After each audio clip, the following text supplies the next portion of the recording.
sur la Sen TV bi ñu ko jàppee aussi et pourquoi la précision est importante parce que bi ñu ko tegee loxo y a des rumeurs et foofu sax la ñu bëgg a njëkk a leeral parce que ñenn ñi jàpp nañ ni lenn liñ koy waxal ak lañ ne moo ko jibal ci déggoo gam doon am ak ki nga xam ne mooy Pape Cheikh Diallo kàddu yu rëy na ba ñenn ñi sax xëy na peut-être mënuñu koo gëm et ci loolu am na ci une tentative de manipulation yaa kenn ku ma gis koo xam ni bon pas la peine de mentionner son nom mais doon na animé ou bien di def chronique ci lépp lu jëm ci wàllu people sur la Sen TV bu def benn post di expliquer que le motif de l'arrestation du chroniqueur de la Sen TV est lié directement à des propos tenus dans l'émission Sen Show diffusée sur la Sen TV sur la liste des góor jigéen prétendus détenus par Mame Matar Gueye, contrairement à ce que pensent plutôt les ennemis de Pastef du chroniqueur. C'est juste sur ces propos tenus dans l'émission mu ne li tax sabab bi tax ñu teg loxo ki nga xam ne mooy chroniqueur Sen TV bii di Kader Dia ma nga liyeewu ak yenn ci ay kàddu yi mu yëkkati ci émission bi nga xam ne moom la ñu dippee Sen Show bi ñu diffusé sur la Sen TV ci liste borom ñaari tur yi nga xamante ni jàpp nañ ni Mame Matar Gueye daf ko yor mu ne mu wuteeg lool jàpp googu noonu yenn ci ay kàddu yi nga xamante nii ay noonam yu bokk Pastef xëy na ñoo koy jibal lépp nga xamante ni nii dëppawul ak la réalité. Maintenant y a lieu faire benn précision bu ndaw avant ñu ñëw ci li nga xam ne moom ndayu mbi liggéey loolu la wax d'abord Kader Dia propos yi mu yëkkati par rapport ak benn prétendue liste boo xamante ne nii Mame Matar Gueye daf ko yor mi ngi ko wax ci l'émission Grande Gueule d'abord ci dans l'émission Grande Gueule pas dans l'émission ñun bokk ci li ñu gis dans l'émission Grande Gueule lañ ko tegee loxo et nañu teewlu kàddu yi mu fa jibal ci émission boobu nga xam ne gannaaw gi lañ ko jàpp yóbbu ko brigade de recherche bu Kër Massar. pour ñu mën a comprendre lan moo xew Mame Matar nag ci ñett yi moom bu ci nekk Sénégalais yi dañ ciy bàyyi xel yoon da ciy bàyyi xel yor naa liste la wax. yóbbu la liste bi. non loolu la wax loolu la wax nañ xaar liste boobu lay tax ñu tënk liste ba liste bi fuité wul te ay audition wu jàmbur fuité quand même ça n'augure rien de bon. donc kaddu Kader Dia yi muy wax ci liste bi nga xam ne Mame Matar Gueye nee na daf ko yor ba jébbal ko ñi nga xam ne ñooy gendarme yi mi ngi ko yëkkati woon pas dans l'émission Sen Show mais dans l'émission Les Grandes Gueules bi nga xam ne mi ngi xew le soir ci émission wala boog ci télé bi di Sen TV émission bi gars yi di tooñ leen wooy Kër Dof yi donc ci émission boobu noonu la yëkkatee yële kaddu gannaaw émission bi nag lañ ko teg loxo mais li tax ñu teg ko loxo du propos yi li tax ñu teg ko loxo mooy ay éléments techniques yoo xamante ne nii recueillir nañ ko ci kenn ci ñu ki ñu jàpp bokk ci mbiru borom ñaari tur yi di wuyu ci turu Pape Cheikh Diallo parce que li mat a leeral wala boog li mat a préciser mu leer mooy avant ñu ñëw foofu muy l'information selon laquelle kaddu yi wax Mame Matar Gueye moo tax ñu teg ko loxo loolu c'est complètement faux demeewul noonu enquête bi ñu ci bari ñu jàpp wala boog ñi ñu mujjee jàpp à savoir ki ñu woowee Kader Dia à savoir ki ñuy woowee Ousmane Kadior Cissé nekk journaliste à la 7 TV ñoo ñëpp ñu ngi leen jàpp sur la base d'éléments techniques yi nga xam ni ñu ngi ko jëlee ci ñoo xam ne jotoon nañ leen teg loxo bu ñu jëlee par exemple ki nga xam ne mooy Kader Dia Pape Cheikh Diallo la ñu jàpp laaj ko ña muy sekkal mu avoué kenn kese la ci reconnaître parce que boobu mettre nañ ko devant le fait accompli ku ñu woowee Doudou Lamine Dieng mi nga xam ni 39 ans la am dëkk Nord Foire di banquier bi ngeen di dégg dans ce dossier kooku kese la Pape Cheikh mës a reconnaître que ni sekk na ak moom ñeneen ñi yeneen nekkaaleem yam daan nekkal dafa bañ du joxe tur jibaloon nañ ko fii bu ñu la jàppee nga bañ a joxe tur les enquêteurs am nañ des moyens am nañ des possibilités soit def des réquisitions yoo xamante ni à travers ci sa téléphone ou bien solliciter ñi nga xamante ni nii ñooy la collaboration des opérateurs téléphoniques pour mën a tracer li nga xam ne mooy sa communication say échange téléphonique say messages yi ngay envoyer yooyu yëpp les enquêteurs ont cette possibilité ci éléments techniques yooyu ñu def ci enquête ga ñu def ci Pape Cheikh Diallo loolu sur la base de ces éléments la ñu gis des conversations yu dox diggante Pape Cheikh Diallo ak Kader Dia la ñu gis ay conversations yu dox diggante ki nga xamante ni nii mooy Pape Cheikh Diallo ak ku naan Ousmane Kadior Cissé et bi ñu woowee Kader Dia mettre ko devant le fait accompli comme d'autres cas yi nga xamante ni bi ñu leen woowee tegal nañ leen yëf yi ca taabal ba moom Kader Dia weddiwul maanaam dëggal na ni mi ngi sëkk ak mbir ki nga xam ne mooy Pape Cheikh Diallo reconnaître dans sa relation avec Pape Cheikh Diallo comme yi ñu fi jibaloon démb jaruñu ciy reveniraat mais reconnaître na aussi sa relation avec ku ñu naan Ousmane Kadior Cissé di journaliste au niveau de la 7TV donc loolu c'est clair ça n'a rien à voir ak kenn ki nga xam ne da doon animé people xaw ma da koy def ba léegi déet sur la 7TV ne propos yi mu yëkkati ci Mame Matar Gueye Jamra moo tax loolu ce n'est pas vrai kenn dans cette édition moo njëkkoon parce que bu ma nee njëkkoon après am na lu ci topp moo njëkkoon démentir bi ñu ko tegee loxo muy Ousmane Kadior Cissé weddi na ne liñ koy toppee wala liñ koy tuumaal defu ci dara mais comme je l'ai dit gars yi mën nañ la topp pendant des semaines mën nañ la topp pendant des jours mën nañ la topp pendant des mois xam ne yow war nañ la teg loxo mais bàyyi la mais bu ñu la jàppee interroger la nga bañ ñoom ils ont des éléments yu ñu yor Ousmane Kadior Cissé moom moo weddi te bi ñu ko tegalee les éléments techniques yi ñu yor à travers des recoupements traçabilité yi nga xamante ni am na def nañ ko yi nga xam ni par rapport ak des échanges téléphoniques il a reconnu moom tamit ni ci mbiru borom ñaari tur yi la bokk te kenn la ci coro yi nga xamante ni nii mooy Kader Dia beneen jeune aussi bi nga xamante ni nii ñu ngi ko doon tudd muy Papa Gueye Tall moom aussi il a passé aux aveux comme les autres parce que ils ont des éléments techniques yi nga xamante ni recueillir nañ ko d'après fii mbir yi toll. et maintenant dafa am leneen loo xamante ni nii am na mooy ci chaîne d'arrestation bi démb jiboon nañ fi ku ñuy woowee benn jeune bu sant Traoré turam dëgg di Khalifa Ababacar Traoré moom mooy juróom-benneelu faru Pape Cheikh Diallo bi nga xamante ni nii jàpp nañ ko di ab jeune di étudiant moom aussi il a reconnu que ni am na ay relation lu mu sëkk ak Pape Cheikh Diallo ci wàllum sëy et du benn yoon du ñaari yoon daanaka ñoom ñaar sëkk nañ lu bëree bëri donc démb aussi on parlait de 50 personnes yu ñu teg loxo 50 yi am na benn bu ci dolleeku actuellement on est à 51 personnes yi nga xamante ni nii teg nañ leen loxo ki ñu mujjee jàpp c'est un étranger benn ressortissant tchadien la boo xamante ni nii turam mi ngi tudd Hussein donc moom tamit ci ñuy jàpp lañ bokk moom aussi ñi ngi ko jàpp Hussein boobu noonu à travers l'exploitation technique bi nga xamante ni nii moom la ñu fekk ci Khalifa Ababacar Traoré bi nga xam ni moom ci kenn ci faru Pape Cheikh Diallo yi bi ñu ko jàppee moom sax bésu mardi 24 mars à travers les exploitations techniques yi ñu def ci téléphone am ci la ñu retrouver le tchadien teg ko loxo moom jamono ji mi ngi ci loxo yoon donc actuellement on est à 51 personnes yi nga xamante teg nañ leen loxo bu ñu xoolee dans leur composition 47 yi ñaar wala boog ñeent fukk ak juróom-ñaar yi c'est des sénégalais nationalité sénégalaise la ñu yor ba am na benn camerounais muy Stéphane bi nga xamante ne ni moo doon connecté ay nit ci internet di dugg ci ay plateforme de rencontre yi nga xam ni borom ñaari tur yi fa la ñuy daje moom moo fay dem di wut ay nit wala soit muy boole ay nit te en même temps moom tamit Stéphane faru ki nga xamante ne ni mooy Pape Cheikh Diallo la doon dàkkantale boppam Modou Ji am na ci aussi un Ivoirien aussi ku ñu teg loxo ki ci mujj moom laay wax laa sànq nii léegi muy la tchadien bi nga xamante ni mi ngi woo ci turu Hussein donc muy juróom fukki doomi aadama ak benn yoo xamante ni jamono ji caabi mi ngi leen féete ginnaaw ñoom ñëpp nag ñu leen di toppee sauf peut-être ñenn ñi nga xam ni après daañu leen defal comme ni ñu koy defee avec chaque personne yi nga xam ne jot nañ leen téye ci dossier bi muy des tests de dépistage parce que dans ce dossier en dehors association de malfaiteurs bi leen di toppee acte contre nature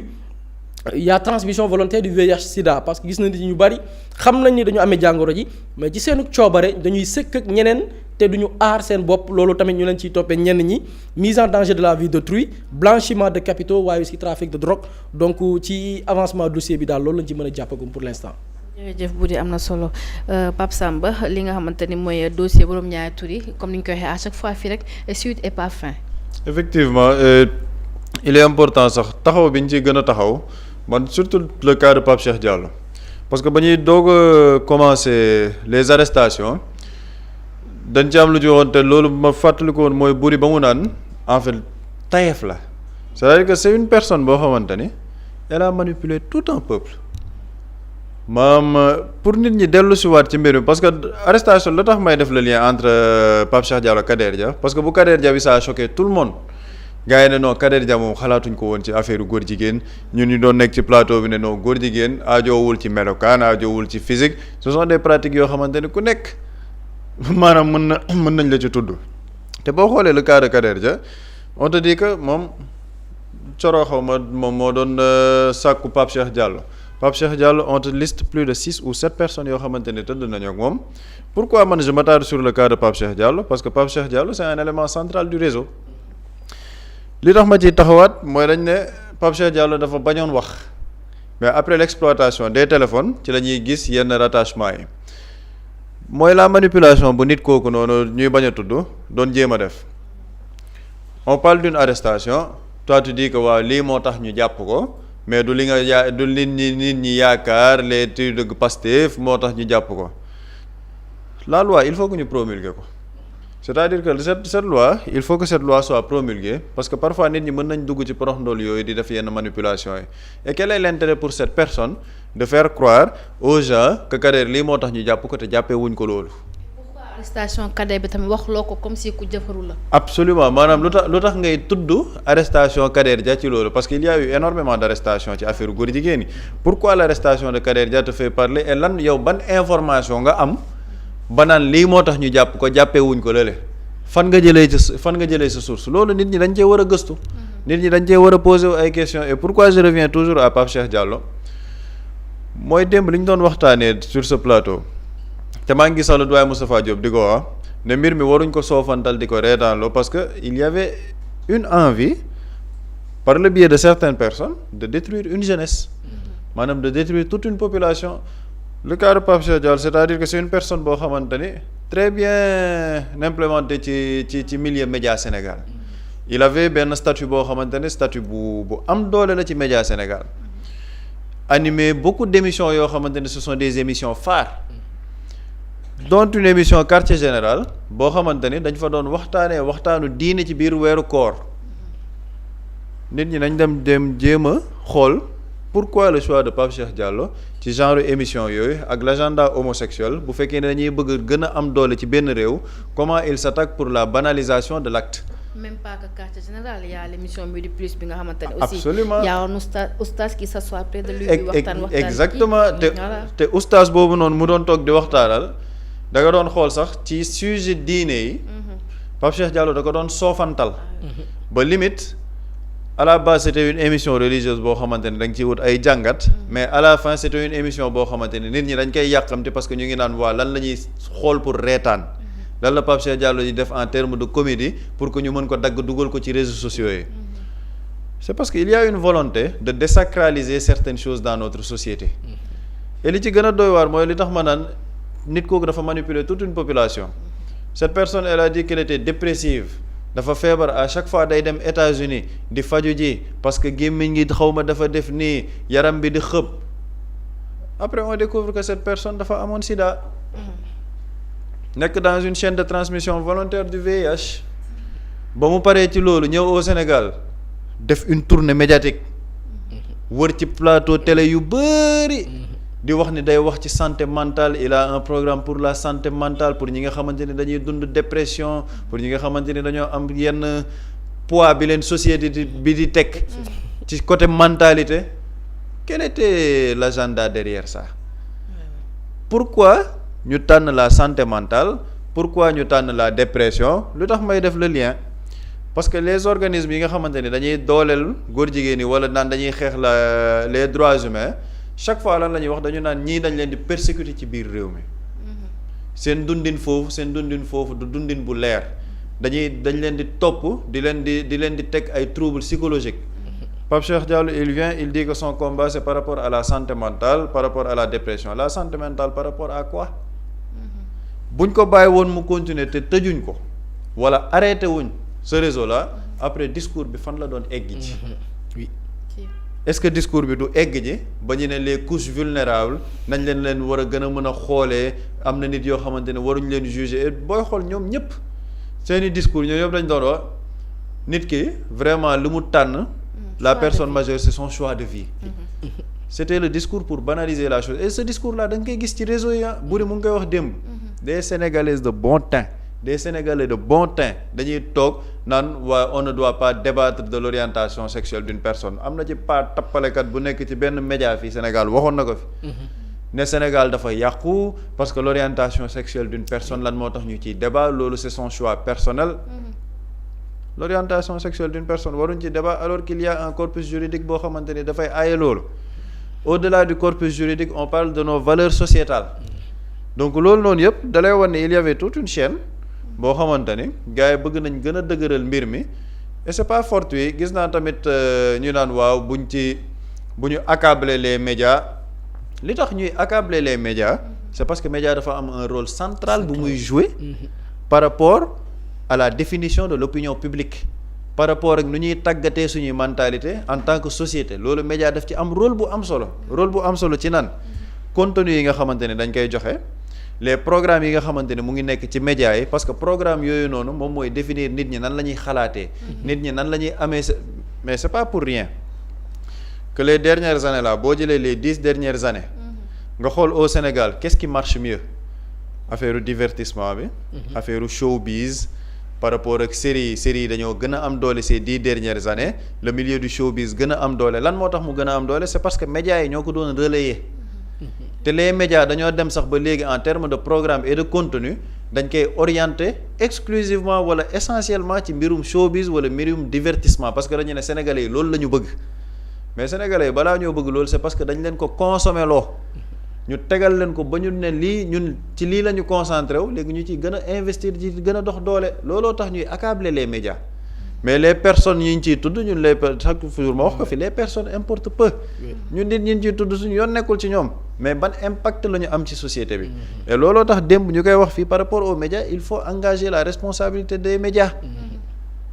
il faut ñu engager ko parce que saa yi mënuñ déjà comme lu bëri di wax démb par rapport à l'article 18 du code de la presse cet article nous dit que les journalistes wala les techniciens bu ñuy wax ci benn nit dañoo war a préserver sa dignité humaine et waruñ def référence à son orientation sexuelle inscrit dans notre code de la presse donc pas tappalekat boobu bu toogee naan ay waruñ waxtaanee orientation sexuelle c'est parce que c'est inscrit dans le code de la presse mais loolu c'est une manière un peu muur nit ñi par rapport à leur orientation sexuelle parce que tey jii imagine le journaliste bu ci wax ñu ne la waaw dañ laa daan parce que waroo wax ci orientation sexuelle nit ki tu es en train de protéger l'homosexuel donc il faut ñu tëggaat ce code de la presse là et les médias lan moo tax ñu war leen accabler c'est par rapport au choix de leur contenu par rapport ak seeni programme est-ce que ñu ngi respecter le cahier des charges parce que il est important ñu taxaw ci médias yi man mënuma nangu ñu ne on a une société à construire un capital humain à défendre dans ces médias là ay góor jigéen dañ fay nekk di fa liggéey ces médias ne paient pas le fisc ces médias chaque jour ils sont dans la désinformation dans la diffusion de fausses nouvelles ñu ne kenn du leen tudd mais lu tax duñ leen tudd alors que ces médias ont un agenda clair dañoo am un agenda clair boo xamante ne dañ koy def ci biir société bi te loolu nag il va falloir que ñun ñu toog di ci wax maanaam toute la société am fitu ne dañ ciy wax dañ koy waxtaanee parce que ces médias là mënuñ bàyyi ñu ne non wax dëgg neex yàlla jàpp nañ ci 5 personnes donc c'est sur 50 personnes donc médias yi kenn warul dañ leen ci war a tudd parce qu'ils ont un rôle central boo xamante ne ñu ngi ko nekk di jouer dans cette société par rapport ak ni ñuy yàqee les valeurs et médias yi seeni contenu moom mooy dem di law ci réseaux sociaux yi parce que tout le temps man je fais le lien entre les médias et les réseaux sociaux parce que li nit ñi di consommer ci médias yi moom la ñuy daggaat di ko dugalaat ci réseaux sociaux yi di ko consommer chaque jour mbirum góor jigéen ñi am na ñun ci jàpp ñoo xamante ne bu ma cité ku mel ni Zal Mbaye mais réseaux sociaux yi ñoo ko taal ay médias invité ko te le plus cocasse dans l'histoire moom ba muy expliquer jaar-jaaram di jéem a toucher sensibilité nit ñi fan la ko defee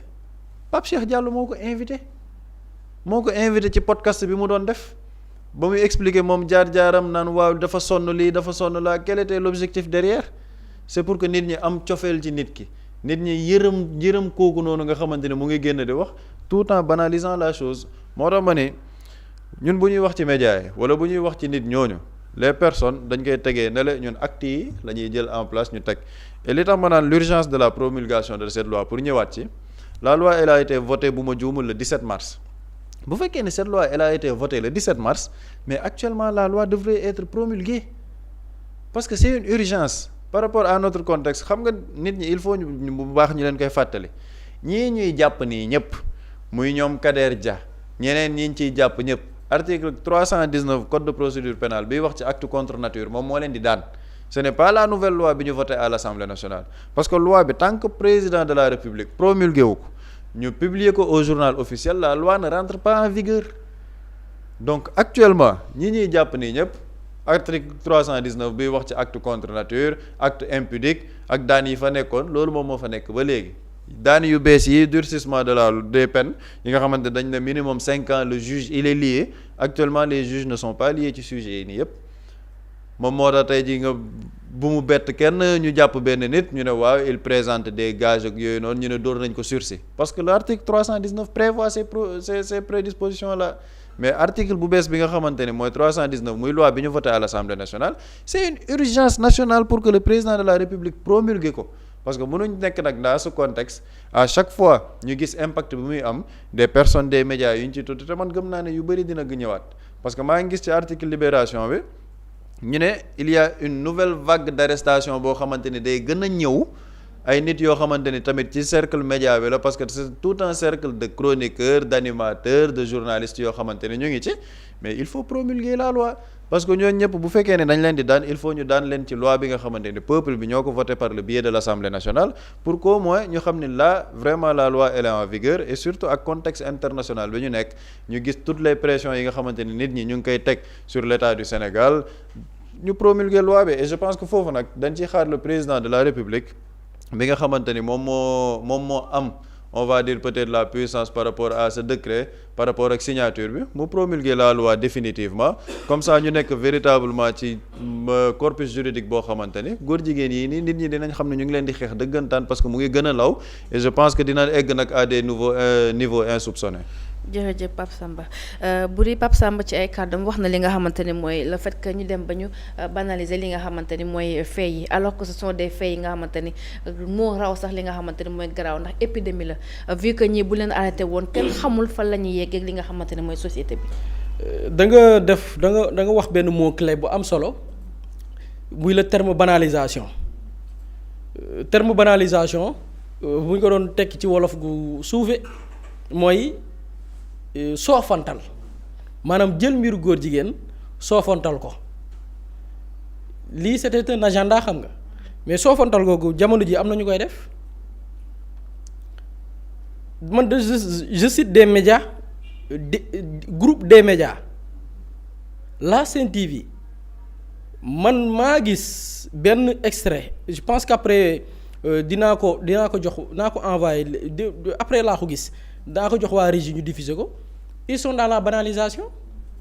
xam nga nan lañ nekkee dans la banalisation ñoom de waa Sen TV de moment bii may wax ak yow ñi ngi dans la di jéem a banaliser mbiru góor jigéen xam nga naka lañ nekk di ko banaliser ne acte bi sax garaawul xam nga danger bi xoolal fi ñu bëgg a yóbbu orienter sujet bi acte contre nature bi sax. garaawul bu ko nit ki di def digganteem ak boromam la digganteem ak moom jëmmam la waaye li ci grave ñoom loolu lañ nekk di wax li ci grave mooy le fait que nit ki am ko ba nekk ko am sida wër di ko wàllaate dama ne ñaar yëpp a grave c'est-à-dire que du ñu bàyyi bii topp bële man maa leen suivre maa ko gis benn femme bu ñu naan soxna jaariyatu Facebook laa gis mu partagé ko ils essayent dinaa ko diffuser léegi bu fekkee ni yemb na ils sont en train de banaliser l'homosexualité bëgg ko jël comme loo xam ne nit ki mun na ko nekk xam nga Pape Samba dafa souligner lu am solo les lobbies homosexuels leur agenda mooy en dehors communauté yi ñu bëgg a jaar pour que mbir mi law ñu fexe góor jigéen yi ñu nekk seen mbootaay yi ñu nekk ñu leen di aar créer leen ay loi protéger leen dafa am loo xam ne moo ëpp solo et je pense que ça représente même 80% de leur agenda muy la propagande ce n'est pas fortuit dans la nouvelle loi bi ñu yóbbu assemblée fan yi on vise le financement yamuñu ci financement bi mais financement bi ci lan lay destiné wu financement bi pour faire la propagande les lobbies homosexuels dans leur combat à 80% ils misent sur la propagande et pourquoi ils misent sur la propagande parce que la finalité par rapport ak les actes homosexuels mooy ñu jéem ko légaliser la finalité xam nga Pape Samba mi ngi wax keroog le processus bi nga xamante ne nii yenn ci ay dëkk jaar nañ ko par exemple Wallonie xam nga taxawoon nañ fi ñun menacé ñu fi ne financement yi duñ ko def alors que ce pays bu ñu xoolee ñaata at la toog pour légaliser mbiru borom ñaari tur yi ils ont attendu presque plus de 100 ans pour mën ko seen société ñu koy soog a légaliser mais 100 ans yooyu noonu lan la ñu def qu'est-ce qu'ils ont fait pendant ces 100 ans pendant ces 100 ans ils ont essayé d'injecter beaucoup d'argent ci li ma waaj di tooñe naan ma buri perception ils ont investi beaucoup d'argent des milliards et des millions d'euros pour l'aspect perception maanaam gis-gis bi nit ki war a am ci mbiru borom ñaari tur yi bu ñu fexee ba am cette perception nit ki am perception bi mu am par exemple ñun ñi dañoo tàggat yar ñu ci wàllu culture ci mbiru góor jigéen ni baaxul yar ñu ci wàllum diine ne mbirum góor jigéen baaxul par exemple mi ngi koy cité benn jour mais ay jamono yàqu rek mais ay temps nit di affaire góor jigéen mais gars yi dal lay tëbali waaye incité wu ma à la violence mais pour wane ni ñu bañee woon góor jigéen loolu perception la perception bi nit ki am ci mbiru góor jigéen léegi ñoom leur agenda li ci ëpp solo mooy il faut changer cette perception il faut changer esprit gis-gis bi nit ki am ci mbiru góor jigéen naka lañ koy changer boo demee tey dans leur manuel li ñuy bind ñoom dans leur programme ils disent que le sexe c'est un choix xam nga fii dañu naan acte contre nature nature mooy lan mooy la nature humaine mooy ku góor ki bu demee ba xàmmee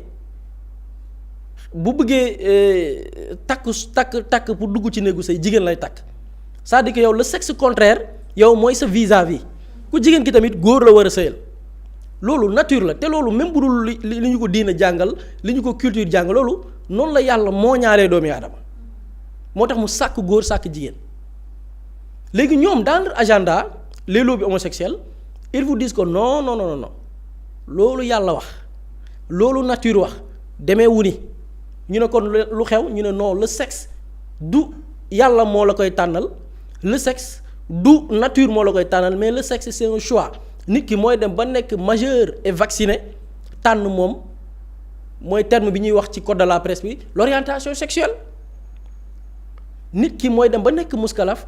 choisir son orientation sexuelle yegg nañ ci jamono jooju imposé ko dans les pays occidentaux dama seetaan am benn jour am ku koy wax mu ne ñoom les occidentaux dem nañ ba dugal loolu ci bopp xale yi gis nga bu ñu defee loolu ba pare xam na la ñuy def dañ koy insérer dans les manuels scolaires ci manuels scolaires yi li ñu war a jàngal xale yi dañ ko fay dugal xale bi dès le bas âge ñu koy xamal góor bu na tëyeeg moroomu góoram dès le bas âge à l'âge de 3 ans 5 ans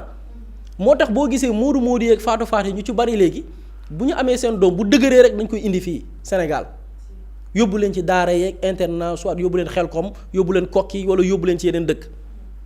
parce que bu ñu leen bàyyee foofu noonu ci école yi intégré nañ des manuels pour xale bi à 5 ans ñu dugal ci boppam que ni yow góor nga jigéen nga war a sëyal yow jigéen nga góor nga war a sëyal loolu du nature moo la ko imposer loolu yow yaay màgg tànnal ko sa bopp loolu mooy la perception fii au Sénégal cet agenda ñi ko doon dérouler par banaliser mbiru homosexuel fexe ba gëmloo nit ñi que mais tànn ko nit ki doon ko du dara dama ci tudd Sen TV parce que lu ay di jàmbat tey que ñuy tudd tey depuis démb ak bërki démb fa lay liggéeyee nañu déglu na gaay bàyyi xel discours yi ñu tenir ci bi coolu ne cours ci mbiru góor jigéen yi na Sénégalais bàyyi xel perception bi ñu am ci mbir mi soo fantal l'acte ne noonu lu acte bi garaawul mais wàllante jàngoro bi moo gën a garaaw nañ leen déglu dellu si waat. wértaneer xam nga soxna si mbir mi mbirum penchant wala mbirum orientation sexuelle loolu nit ki la ak doomu aadama bi. c'est personnel, c'est un choix. nit ki mën a dugg ci la nga xamante ne nii kat lii de xam na ne lii nii du dëgg du yoon ayib la mais mu duggal ci boppam loolu cëggalu guy boppam la. nit nag ñun duñ man de du ma juger kenn ci ne way lii wala lii wala lii wala leen. magum jëmm gu ne libre nga après booy rendre compte yaak suñu borom. nit ki boo amee sa orientation sexuelle xaj na ne loolu yow la. mais ngallaawaay bu fekkee ne leer na ne ni quand même da nga amee feebar bi mais tamit nga bañ a di ut ay partenaires di ko jël di ko wàll di nit parce que loolu foofu mooy problème bi. loolu mooy l'acte criminel. oui effectivement loolu moom mooy wax ji. parce que bu fekkee ne magum jëm yow yaa choisir ne yow da ngay dund ak góor loolu sa problème la. parce que ku nekk xaj na am nga sa ayib goo xamante ne nii yaa ngi moom bëggoo ku la ko. waxal tout le monde a ses secrets effectivement. mais je veux dire mais nga agir en responsable aussi. munoo takk ci jabar wàllu ko am yeneen partenaire góor wàllu ko kooku am beneen jabar moom wàll am gel wàll kee am coro wàll yéen seen biir ngeen di lëkkalante di tëddanteeg yooyu ça pose problème. loolu moom mooy wax ji parce que bu fekkee ne bu nekkul woon question de santé publique bi bu nekkul woon li nga xamante ne nii moom moo justement moom moo ci am nëbb seen jabar yi wala nëbb sa partenaire wala sa coro ne ko kat da nga amee feebar bi kat su boobaa xaj na ne sax coow lii mu am lii lépp du ko fi am. mais déjà nga nekk correct c'est pas un délit au Sénégal. Oui. acte bi flaque bi mooy délit. oui mais je veux dire xam nga tey jii nii même. ñoo ko teelandoo c'est-à-dire que actuellement dans la campagne dans la propagande ils veulent nous faire croire que acte bi garaawul wàllante bi moo garaaw man dama jàpp ci diggam ni sax acte bee gën a bon wàllante bi parce que lan lañ ko wax dégg nga ba ci ku jigéen ki ne ko sax doon ko sax du délit dégg nga ku jigéen ki nee na ko doon ko du délit waaye buñ la ci jàppee nag mooy délit bi buñ la ci jàppee mooy parce que mbir mi nga te ñun dañoo gëm ni délit bi sax dafa ndaw dañ ko war a criminaliser et tey boo xoolee la nouvelle loi dem na ba 10 ans ça veut dire que sax criminaliser nañ ko presque. mais une question yàlla lan la tere wàllante sida la tere wala acte bi la tere. mais diine acte bi la tere. kon ba suñu borom c'est-à-dire que ñun bi ñuy jàngal ci diine suñu borom alak na askan wëlbati leen c'est-à-dire que rasé xool daf ko pënd. ñoom ñëpp dee ñi ko nekk ak ñi ko nekkul ñëpp suñu borom boole leen maasaale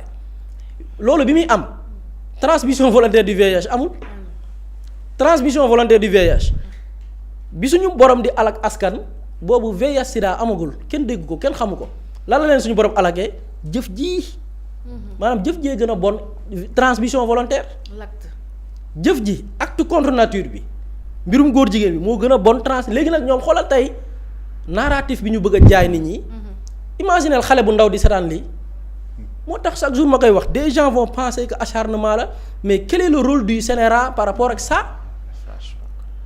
le CNRA est-ce que dañuy def du monitoring. fa laa doon jëm ak yow sa laaj la lan mooy rôle lu CNRA ci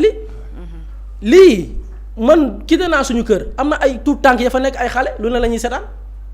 dañuy toog di seetaan waa ji jàpp ni li muy wax nii kon xale bi ne ok kon ndekete acte contre nature garaawul wàllante bi rek moo garaaw. loolu li muy signifié mooy mën ngeen ko nekk waaye bu leen leeree ni sax dal na leen bu ngeen koy def wut leen ay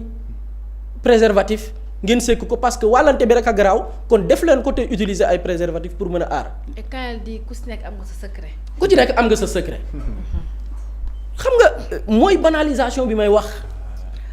léegi nag Pape Samba a bien fait de faire focus dans son speech sur les médias yi il va falloir que ñu taxaw ci médias yi. xam nga fii ay nit dañu yàgg a wax démb dama gis ñu bari di partage kii naan pourtant article 18 waxoon naa ko depuis ay années pourtant maa ngi gis imam Babacar Sylla mu koy wax ñoom imam Babacar Sylla actuellement moo jiite ànd sàmm jikko yi bi ñu koy wax da leen doon soofantal ñu naan leen yéen seen code de la presse bii dugal ngeen ci mbiru góor jigéen benn jour maa ngi koy wax fii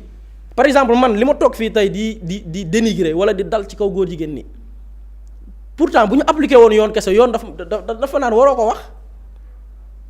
parce que duñ ko bind ci code bi ay nit a ko bind nit ñooñu il va falloir nag les identifier wala bu ñu ko tayeef la wala rëcc-rëcc la te en tout cas bu ñu xoolee la suite des événements ku ci nekk mën nga jàpp ni lii tayeef la mooy apologie bi apologie de l'homosexualité man de dama jàpp li tax ñu dugal ko ci du njuum te tayeef la. pourquoi à ce moment aussi